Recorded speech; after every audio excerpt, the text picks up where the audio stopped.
Thank you for tuning in today. We got a special guest for you guys. Again, we thank you guys for subscribing. Make sure you guys comment and share the show to help us grow. Today, we're going to dive into some important things that I think the cannabis industry still needs to learn a little bit about, but especially get out to the consumers. So, Judi, thank you so much for coming on today and spending some time with me. I'm excited to learn a little bit about what you got going on there. I've been a fan of the retreats from afar.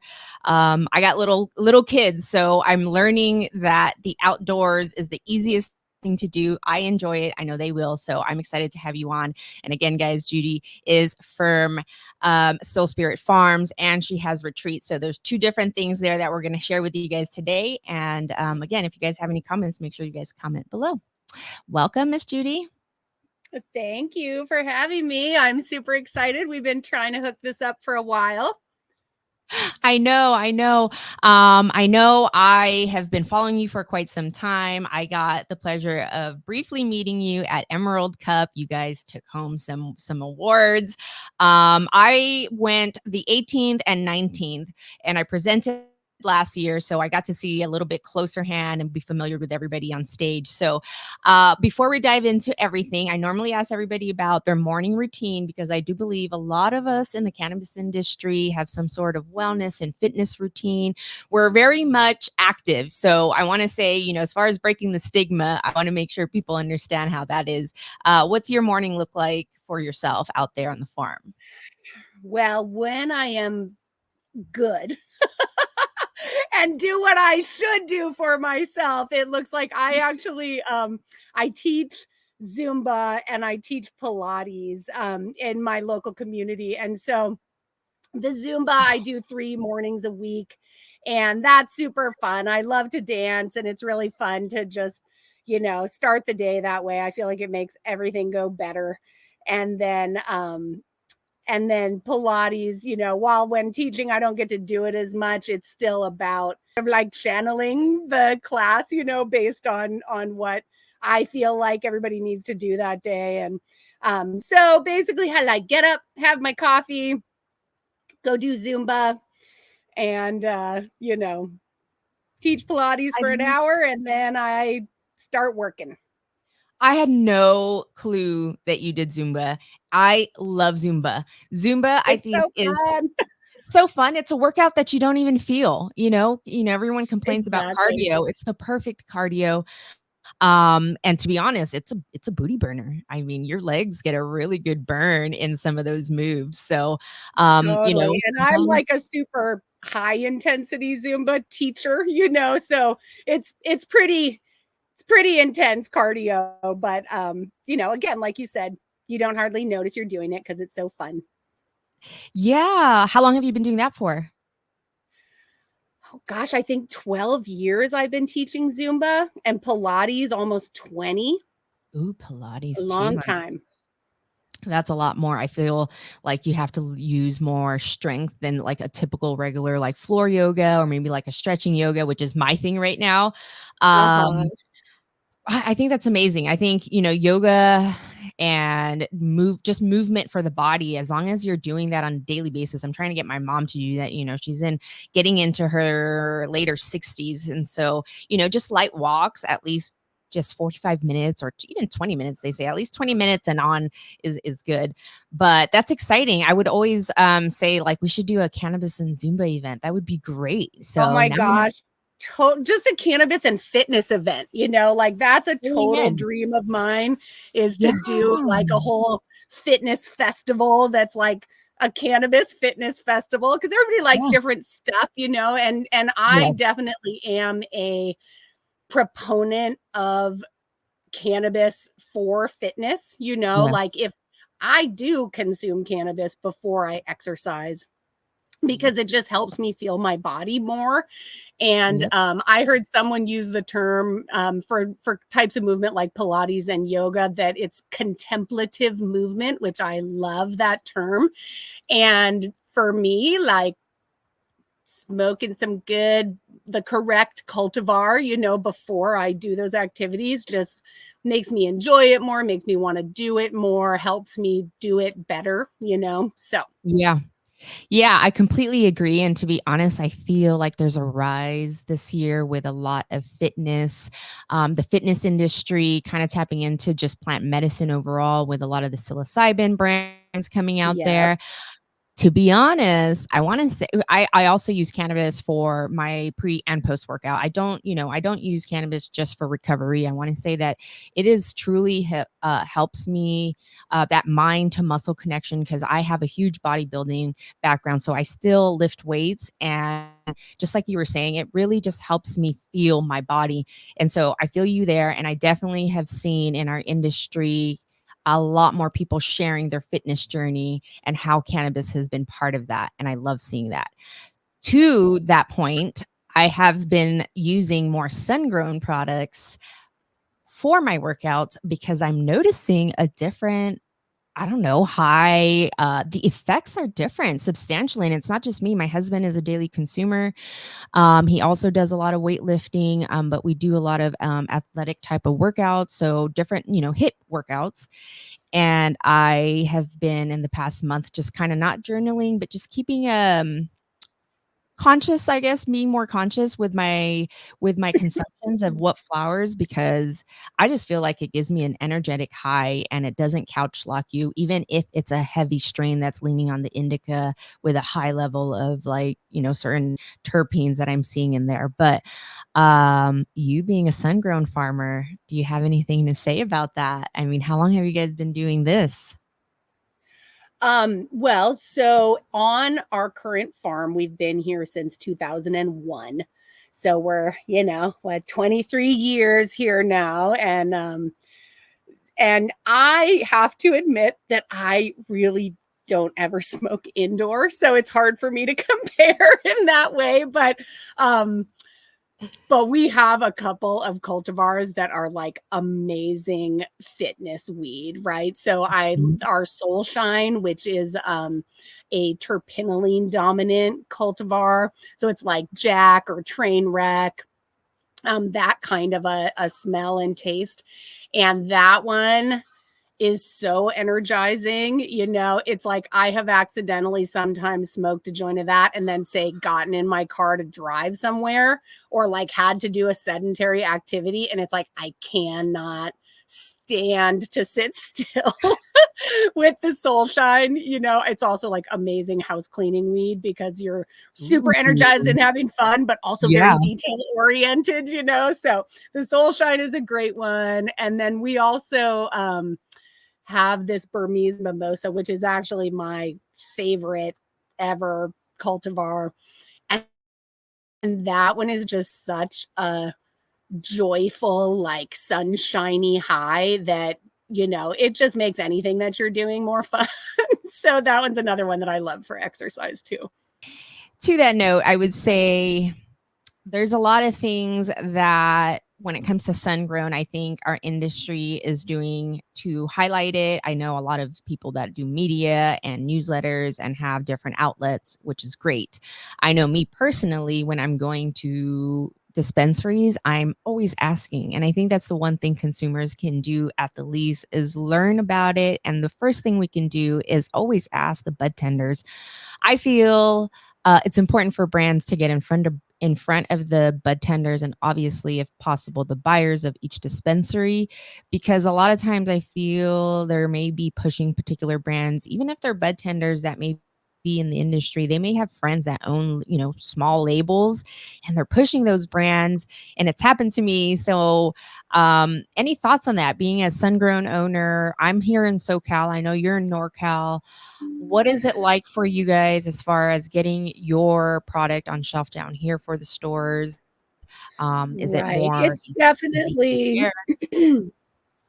there is there's a lot that goes into that whole thing. There are actually programs that some dispensaries use that actually just flat out pay the bud tenders to sell a certain brand or a certain product. And, that's nothing that my small brand could ever afford.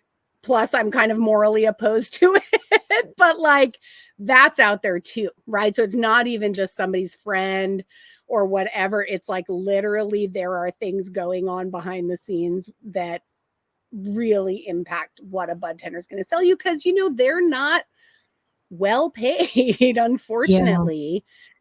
It's like Yeah. they're kind of paid like a person working at McDonald's, but they're expected to have the knowledge of a pharmacist sometimes, you know? And so, like, that's Yeah. kind of crazy, that situation that they're in. And so it kind of makes sense that, like, oh, if, and I don't know that they use this, but like, say Jeter, you know, is going to pay you $1 every time you sell that Mhm. package of pre-rolls, Like a referral what, and incentive. you make $15 an hour, what are you going to do? You know? And so it's like, I get it. It's super unfortunate. So we're kind of working against that kind of stuff. And then there's even, you know, in Southern California and some other places, like I would say Sacramento is really similar, but it is just very indoor dominant, the market, and what, at least what the dispensary buyers tell me their customers want, right? Yeah, And most definitely. I'm not sure if, you know, if that's obviously if you only stock indoor in your dispensary or it's like majority indoor and some really cheap sun grown, that information that you're going to get is going to be a little bit skewed, right? As far as like Right. what customers are asking for, because it's kind of like, what do they even know is an option? And so for us, what really works well is we find dispensaries where the founder or the buyer, they themselves like sun grown, and they have set their dispensaries up to sort of be the place that you go if you want, you know, regenerative, organic, well, you can't really say organic in cannabis, but you know, comparable to organic, you know, just sun grown in general.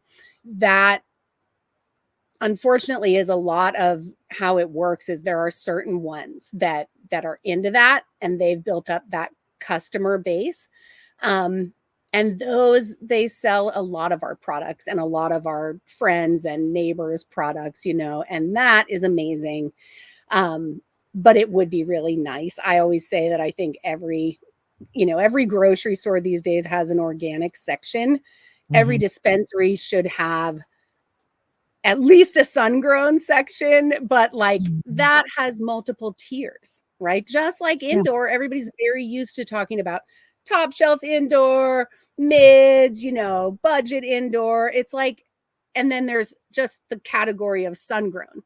Which And is that's crazy, all, yeah, because and there are just all of those same variations within what you're going to get in sun grown. Because if somebody grew it on 100 acres in you know, Salinas with robots and stuff like that, it's going to be a very different product than us touching every plant every day, you know, it just being grown here somewhere where the climate is absolutely perfect for cultivating cannabis. The water's clean, the air's clean.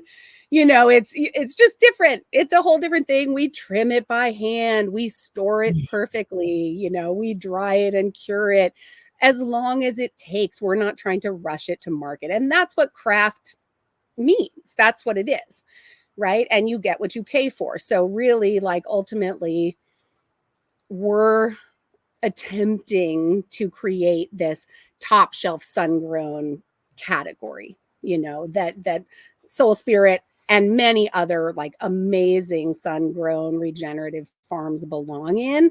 It just hasn't really existed yet.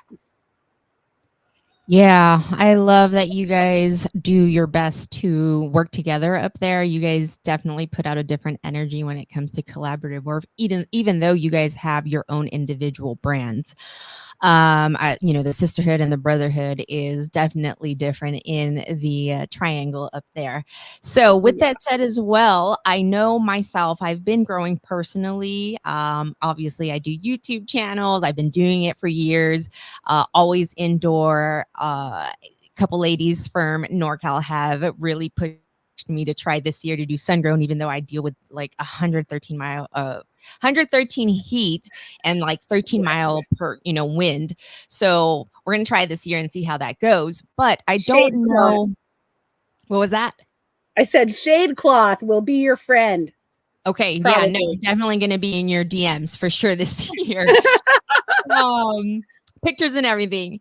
But I do want to dive into the regenerative part of the farming. Can you kind of dive into that? I think our audience can learn a lot from that. And obviously, everybody has different audience. And I think you explain it so well in the different ways that I've seen you present it. So can we kind of dive in on how that is different from just like living soil and just regular, I don't know, I don't normally see it on everybody's label. So how does that differentiate for everybody? Yes. So by definition, regenerative farming means that you are regenerating the land while growing a crop, right? So ultimately that is the broad definition, right? That when you are done, that land is more healthy and more diverse than when you started, right? And so the way that we achieve that is we do not till, right? So if you haven't, please go see or watch on, I believe it is on Netflix, Kiss the Ground. This movie that was put out several years ago. It explains regenerative farming so well. Makes you hopeful for the future. So I highly recommend it. But basically, when you till, you release. So all plants, as they are growing, right, pull carbon out of the atmosphere and they sequester it down into the soil, like via their roots. It's complicated, sciencey stuff, but ultimately that's the deal, right? So they're pulling that carbon dioxide in.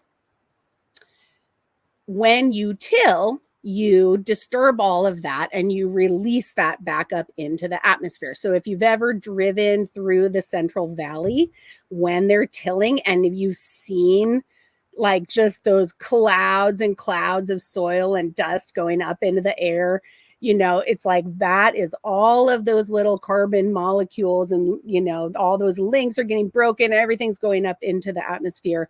And just like when we drive a car, just like when, all of these other like carbon emitting activities we do as humans, industrial agriculture is, I believe, like the third most contributing industry to carbon emissions of like human activity, right?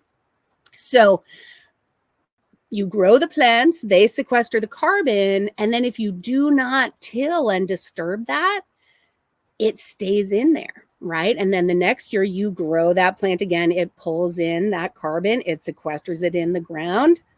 If you don't till, it doesn't release it, right? So if all agriculture in the world was regenerative farming, we would reverse climate change. Right. The Rodale Institute did a modeling of this like in 2011 and proved this to be the case. Right. Now, is that easy to do that, to change big ag and like this giant momentum towards this destructive farming practice that we have now? Like, no, that's not easy. But if we did it, if we put resources into doing that, and cannabis is ag, right? Same thing. If we were rewarded as regenerative farmers for our actions, I think a lot of other farms would change their ways of doing things. Just, if it were financially more lucrative to do these Yeah. things, they would do it. Of course they would. They're in it for the money, So I think like there's things that our government could do that like we could solve this huge climate crisis that we're in if we decided to, right? And so ultimately, though, Biden is not listening to me. I wish he would.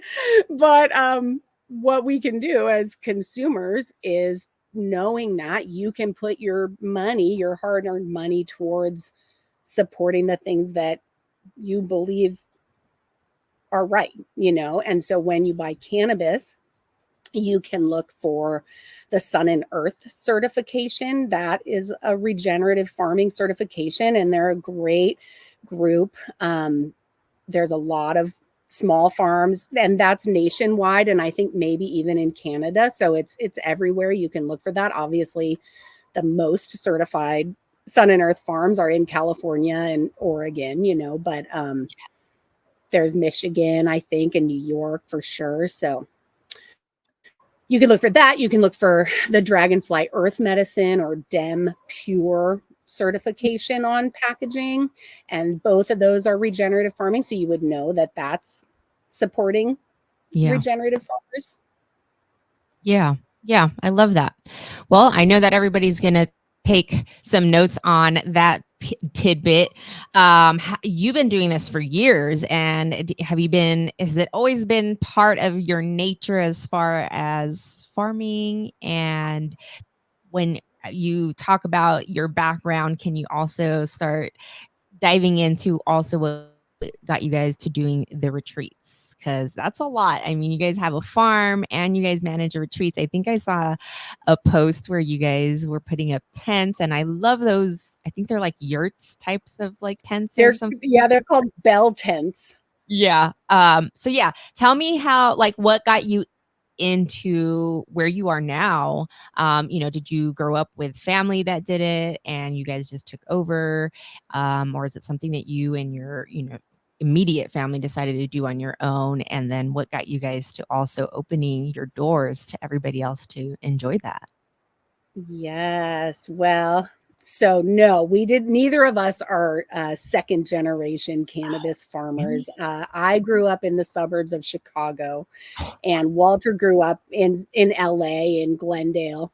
And so we I love met when Jerry Garcia died. I love all of my friends who've always grown up around here and had, their parents and grandparents were cannabis growers. Like, that is so awesome. And I'm like, that's great. But you know what? Like, I traveled all over the place and like got to choose this, which I Yes, think is super great too, So that's but yeah, exciting. so I was a big like Deadhead. I loved the Grateful Dead. And so after Jerry died, Walter and I actually met at a Jerry Garcia memorial like drum circle in Southern California the night that Jerry died. And after that, we were traveling around. I was a traveling physical therapist at the time, and one of my jobs brought me to Humboldt County, to Eureka. And at the time, there was a lot of um, environmental activism going on around the old growth redwoods being clear cut.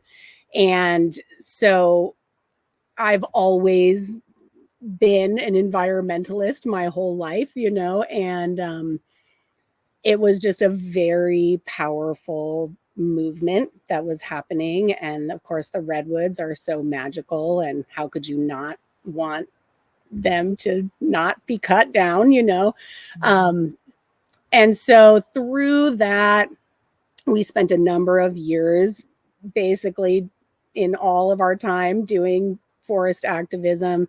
And ultimately, I ended up getting arrested for locking myself to a logging gate.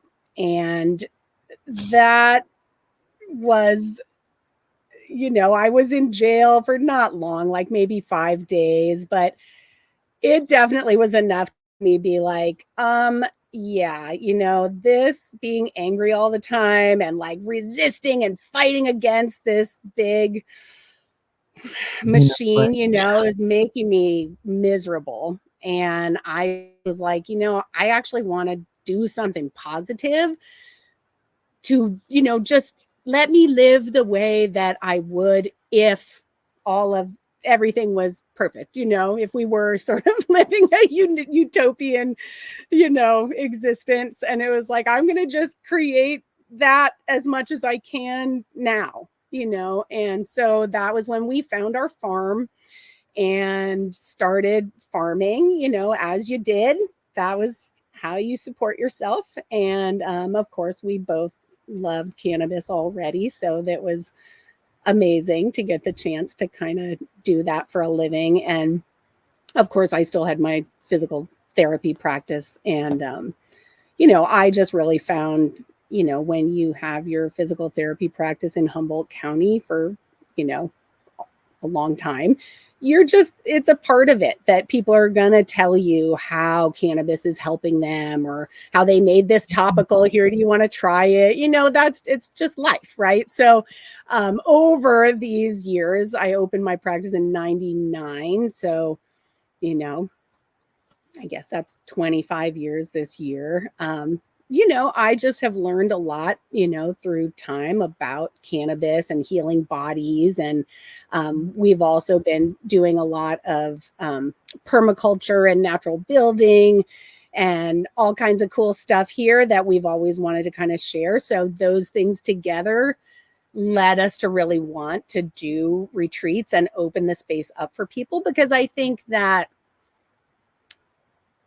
what we've done is just, yeah, it's taken time. We have invested money into some of the things, but anybody can do it. And even if you live in an apartment in the city and that's what you like, there's cool stuff you can do that lessens your impact and also honestly makes you happier. There's great little home composting worm bins that you can grow food in on your balcony. And so we just want to sort of be like, hey, here's all this stuff we're doing.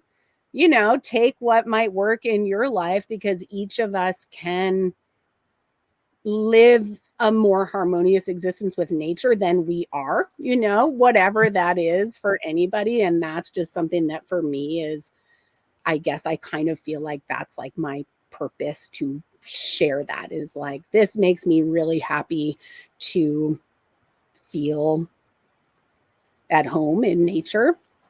And I watch a lot of other people when they come kind of be like, oh yeah, everything actually is okay. And no matter what craziness is going on in my life, like it's all kind of on track, and of course cannabis helps with that too. But For sure. I'm just trying to provide space for people to kind of connect with nature and get back in touch with what they're supposed to be doing. Yeah. Well, thank you for sharing that story. I think it's amazing what you guys are doing and everything that you guys put out. I know you guys are doing it from your heart. It's not like we're making, like you said, it's not a lucrative industry, at least for many of us. So I love that. I had no idea you're from Chicago and he's from LA. I totally thought you guys were breaded from there. And, talking No. to people like Chia, like Yeah. I totally thought you guys, are up there, and it's something that you guys taken over, which I love and I respect as well. But I love that you are, it gives me hope that my husband jokes, you want to move up there, you want to go ahead and try and find some land.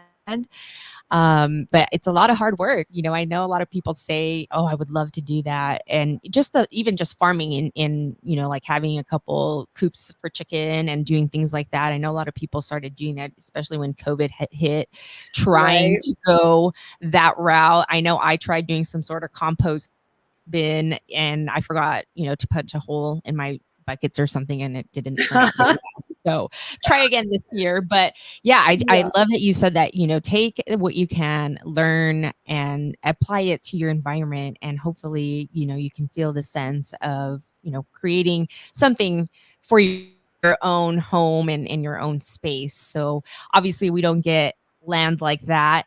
And to my understanding, you guys are sitting near a river as well. And so when we get to go to the retreat, you get to stay in these little yurts that you guys set up. And then you guys have a river, because I know a couple moms had a retreat last year. I think that was September. Yes. Tell us how that went. Yes. We did the Canna Mom retreat last year. I had been wanting to do it for a couple of years, and we finally pulled it off last year. It was so fun. I did set dates for this year too, and it is August 8th through the 11th this year. So, but the whole point, honestly, like I mentioned before, here cannabis is a part of life, right? At my kid's school, he's now a sophomore in high school and has to go to school like an hour and a half away on the coast because that's how it is here. But when he was in, K-8 here in my little town of Willow Creek, it was like, I think as a physical therapist, I was maybe like one of 2 parents of his classmates who did not work farming, Yeah.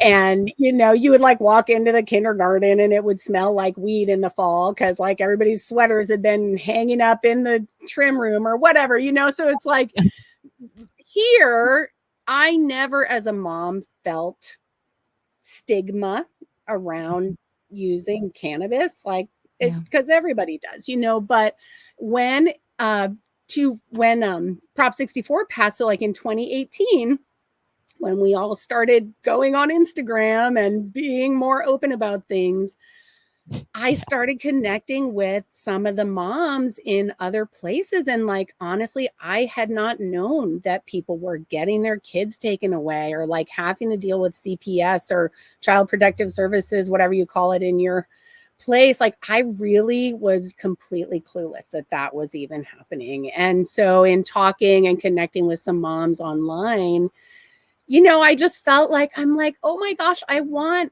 everybody to get to feel like what we are lucky enough to feel here around cannabis and being a parent, because that sucks, And so that is why I started doing the Canamom retreat. And what surprised me this year when we did it was actually that a lot of business got done too. It just turned out that a lot of the women who came work in the cannabis industry. Not all of them, but a lot of them did. And it kind of turned into a giant networking event too. Like completely, that was a complete surprise to me. But it was super fun. We will definitely do it again this year. And I hope whenever the time is right for you to get to come, that you do. Yes. I may sneak away since I have enough time now that I have a date. It's been great to see all the moms, not just women in general, speak a little bit more about their journey with it. Do you smoke during the day or do you just smoke at night? Because your morning routine, I noticed you had put coffee in the morning and going at night. So I was like, damn, does Judi only smoke at night? Oh no, but I do, so like I said, on the mornings that I teach Zumba or Pilates, I definitely do consume before that. And then other mornings, sometimes I don't. It depends. I have a very difficult time like doing accounting or math with weed. Yeah, So I try, if I know I have to do that kind of business stuff, I do not consume before doing that. That's just my personal thing. But I'm like, I will find myself like zoning out, staring at a spreadsheet for like 20 minutes. So I avoid it on days that I have to do that stuff until I'm done. Good to know. I got to put it out there. I come with the 20 years of banking background. That's my forte. There you go. Everybody is different. That is the one rule about cannabis, I think, is just like recognizing that everybody responds differently. And in counseling people. So I am a certified ganjier. I went through that program because I offer these like tastings at the retreats when people come glamping. And so, one thing that I've learned through that is just like how different everybody's tolerance is, how different even people respond to the same genetics. It's pretty amazing. It does make it very hard to like give any kind of black and white recommendations for sure. Yeah. Wow. Well, let's go back on that. I had no idea that you certified yourself. For me, it's something it's debatable because it's been part of my life for so long, but it has been on the back of my head as far as just being certified in this industry. You know what I mean? And having that certification. Obviously, I was a judge. It's 2 years now for Emerald Cup pre-roll judge, but I don't have the extensive It's weird to say this, but I have yet to gone out to a farm. I'm going to get out one day. I swear to God. I know it's Oh my crazy. God. Okay. So I feel like I missed We're making out that on that. happen. I know. Okay. Yes, we are. We're going to make that date. But tell me a little bit about that experience, because I know a lot of people in the industry that don't necessarily need it are doing it to go through the program. And I think I think it's an up, it's an elevated thing for you guys or anybody that decides to do that, because if you're investing in yourself, that's totally worth it. So can you kind of touch on what that experience was just a little bit?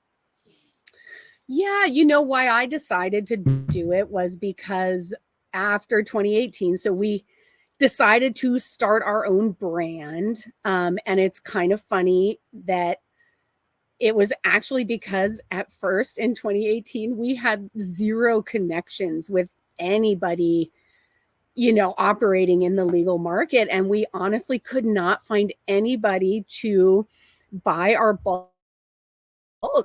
And so we were like, well, shoot, okay, I guess we have to be able to sell this ourselves. So we decided to create a brand.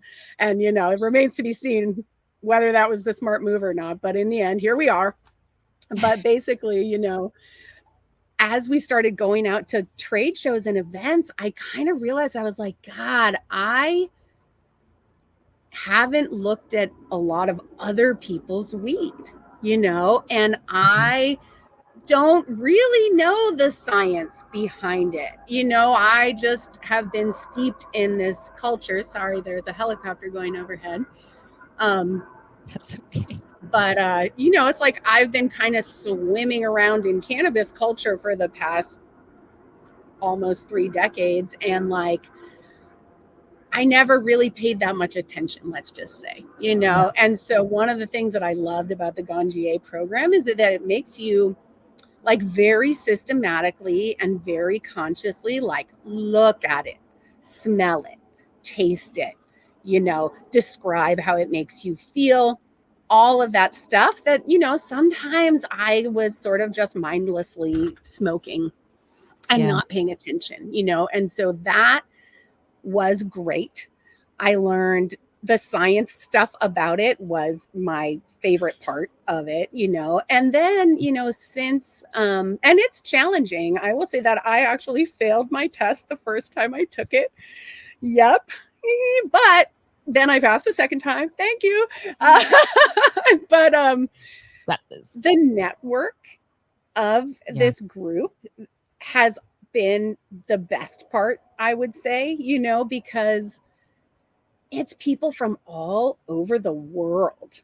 Yeah. And I have been in my little bubble of the Emerald Triangle for decades. And so I've met people from everywhere and people who hold all kinds of different day jobs or whatever, and that part has been amazing. And there's a lot of different things that I've gotten involved with through that network that have just been like great opportunities. So for me, it's been totally great. I think that it's a little ahead of its time too, like there is not, I did not need a job. Let's just Yeah. say, I Yeah. was using it for a reason because I already have the job. I've created the job for myself, let's just say, right? And that's honestly the thing is I think that the people who are like the most using what they learned in the program, it's people who did that. They started some business for themselves that was like using those skills in some way, or they utilized that certification to be like, I am actually serious about studying cannabis. And I think that that has helped, some people get different positions in the industry, but it may take a little bit of time before there's like a huge demand for ganjiers for, dispensaries or restaurants or whatever. Yeah, I love seeing it out there. I know they're doing a great job about growing that network, but I think equally to what I have seen people say that they get the most out of is the community that's built out of it and everybody, the classes. I imagine you guys are a class and then it grows out from there. So that's really Yeah. exciting. I really think it's a good thing for any brand, at least to send one person through. It doesn't Yeah. hurt. It gets some the extensive knowledge, especially if they're going to be buyers or maybe, being the ones that take in particular things. Maybe if they're like doing white labels, and before you go white label and pick some random Yeah, person to be able put to your assess brand that on it. flower that you're Yeah. thinking about putting in your bag. Absolutely. Yeah. I'm like, I'm not putting my name on that shit. Right. For sure. I appreciate you sharing all of that information. I learned a lot about you. Like I said, I had no idea that came from the city girl, and then now you're up there living the life. I always appreciate and respect everything that you guys do. I know you took some award-winning strains. Emerald is coming up again this year. I know a lot of people in our Yes, community is indeed. excited about that. And to that point, I do want to say to make sure if you guys do own a brand, make sure you guys enter this year. It's their 20th annual anniversary. I believe the entries end February 10th or maybe I February think 9th. it might even be the 9th. Yeah. It's a Friday. I know it's a Friday, and Yeah. I think you're right. So make sure if you guys are watching this that you guys get on www.emeraldcup.com and get that in. And you guys could also get tickets to celebrate with us as well. So you don't have to have a brand, just come out and celebrate. It's always Yes. an epic night. If you have some stores where we can find you, please let us know where we can support you. Okay, yes. Well, you can go to our farm website. It's soulspiritfarm.com. It's soul like the sun, SOL, not SOUL. So SOL spiritfarm.com. And on that website, you can learn all about our farming methods. You can also, there's a whole tutorial on how to make your own worm bin for composting your food wastes at home. Um, and there is a store finder on there too. So you can just enter your zip code and it'll show you where our products are carried near you. Um, and then for the retreats, that is soulspiritretreats.com. And you on either of those websites, if you sign up for my email newsletter, that's honestly the best thing to do because we are on Instagram. So it's at Soul Spirit Farm and at Soul Spirit Retreats. The farm one is very shadow banned. So you have to type the whole thing in, and it's not Soul Spirit Farm 2.0, although you could join that one too. The real one is just Soul Spirit Farm, but you have to type the whole thing in. And then Soul Spirit Retreats. But we all know how this all goes. But that's why I want people to sign up for the email, because that one I am not going to get shut down. That one I'm not going to, but I don't email that often, maybe like once every other week, but I'll in there, I remind people about different glamping stuff we have coming up. And also we, talk about our farming methods. We talk about our products, give you more information on, events we're going to be at and that kind of stuff. Perfect. All right. Well, you guys heard it. Make sure you guys go out there and follow her on the social media platforms. That's Soul Spirit Farms and Retreats. But before we let you go, you could re-spark up, but we're going to dive into our rapid fire questions. It's just a fun little game. It's all around weed, obviously. All right, rapid fire for Chief Entertainment's podcast. Thank you guys for joining us today. And thank you, Judi, for spending time with me on our, what is it, today, Sunday afternoon? Okay, cool. Again, thank you so much. 7 grams, our rapid fire with Judi Nelson. Grinders or fingers? Grinder, but actually mills. Have you tried the flour mill? I love that thing. No. I had to ask because I used to say fingers, but now that I have 2 babies, I'm like, nope, give me the grinder. I don't have time. I need it to go and go. So I have to ask now, but no, I haven't seen that. Does it shred it as fine as a regular grinder? It's kind of just a whole different thing. It makes it super fluffy, and it's just, it doesn't have teeth like that. It's got like a plate. So That does make a check difference it too. out. And The that's flour mill. Yeah. yeah, I think that's why some people, most OGs would say Oh, I still use my fingers because it doesn't like shred it sometimes. And that's, unfortunately, some weed is just so hot that it just disintegrates once. It could be sometimes so pretty, and I'm like, what is this? That's a different topic. Dispensary or plug? Homegrown. Well, then that would be in the my plug. husband just walked up and he, yes, homegrown would be really my answer. But then, of course, I also do recommend that people go to dispensaries in California just because, you know more about where that came from, hopefully. Yeah, exactly. I feel like all the Unless OGs you know your farmer. Know your farmer. Yes, that is I love one of those slogans. I think Emerald Cup put that out one year. Support your local weed farmers, and it's a shirt that I still wear. It's totally thrashed, but I'm like, maybe I just cut out the actual slogan and like put it as a patch, and it's still like reminds everybody to support our farmers. All right, terpenes, floral or gasoline? I am more floral. Oh, you are? Okay. Bong totes or joints? Joints. Are you more dog walker, 1 grammer, and are maybe an infused joint? 2 gram. 2 grammer, yes. When you come to the farm, you will get to smoke many what we call here Walters. And a Walter is like a 2 to 3 gram joint. That's what Walter rolls. That's what fits in a paper. You gotta like use all you're the right. paper that, that's what the part I'm buying. So you're right. You do use those really big papers though too. So there's 1 1/4. Okay. No, I feel that. I totally feel that. I do have to cut off a lot of the paper. It's either put more weed in or you got to cut some paper off. So I could totally feel that. If you were to choose between papers or leaves, do you have a preference? Oh, well, papers.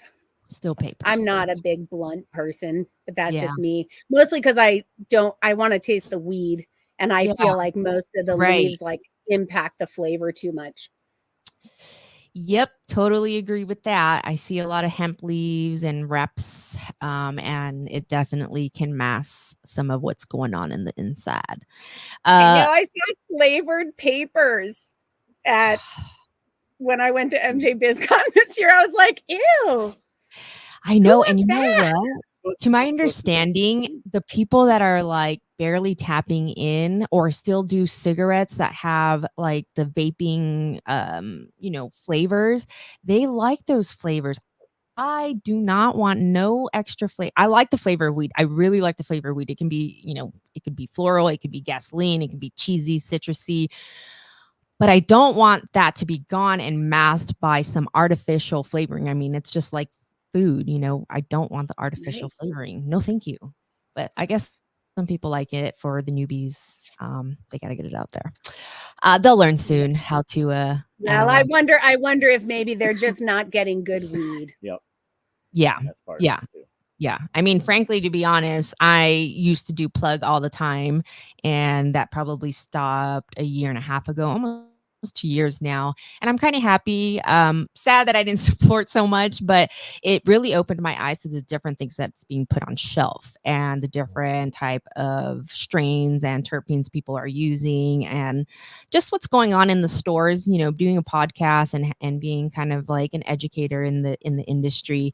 I get to be firsthand experience what it's like with the bud tenders, what I'm hearing, what they're saying. And at the same time, I'm such a, chitter chatter type of person that I'm kind of educating them and letting them, I'm always asking for the sungrowns, direct me that way. And then if they don't have much of the sungrown, at least, living soil, and they're like, oh yeah. And then it's like, hopefully, they learn to put those options out, but we're getting there. Oh my God, my rapid fire cannot. Just keep asking. I am. That's all you can do. Exactly. I will be the voice down here in SoCal, as I tell everybody in NorCal. Thank you. We need more of that. Of course. Yeah. They'll learn soon. Like I said, I think it's going to take time, but eventually they'll learn because it just doesn't compare. And eventually once they try it, they'll see. Live The tide resin is- or The What was tide is that? Totally turning. The tide Yeah, is turning. I feel though. it. Like it's, It- we're on the, maybe it's not turned, but Yeah. it's on the way. Yeah, I People think so. figuring it out. It's work, but I think it's work that a lot of us are willing to put out there that have a platform and have really, seen the difference in it and respect everything that's going on up there that you guys do, because it really comes out. It expresses what you guys do is expressed through the flower and the product, and it really does make a difference, at least for me. So if you guys were to consume concentrates, are you guys on live resin or rosin? Rosin. Oh, rosin, definitely. That's another one of those things too, that for the, with the Ganjier thing, because I'm not a big concentrate consumer myself. Walter likes it. I love the way dabs taste. Like, I love that, but they make me feel a little racy. Much So sometimes. but I think that, that whole rosin thing is like super misunderstood. Yeah. People don't actually know the difference between those terms. And Right. I mean, really, a lot of bud tenders I've listened to don't understand it either, and so A lot of consumers science. should know, right, that rosin is pressed cannabis, and resin can be any number of things, right? And so if what you want DHO is or whatever. pure pressed cannabis, you should look for the rosin with an O, not I love resin that with an breakdown. That was nice and easy. So hopefully you guys remember that. Because there is a substantial difference. Like you said, it's like, who knows what's in that sometimes. And they joke about shit being off the floors and trim, and who knows, whatever they can salvage to create something. But I too have It's been a scary huge what they'll put in distillate. It is truly scary what they'll put in distillate. We can leave it at that. Cheech and Chung or half baked. Cheech and Chong or half baked. Cheech and Chong. Cheech and Chong. Both classics, but everyone's got to choose one. All right. Well, thank you so much for your time and your story and sharing everything that you guys have done in your journey. I think a lot of people will learn from this. And again, we will be out there supporting you guys, and make sure you guys, when you're going to your dispensaries, are asking for Soul Spirit Farms, and at least for the most part, ask for your Sungrown brands and support our local farmers. Any last words? No, just thanks so much for having us and for your fun podcast and educating folks. I really appreciate you. You got it. Likewise, guys, thank you so much for tuning in. Make sure you guys share the show to help us grow. Peace. Bye.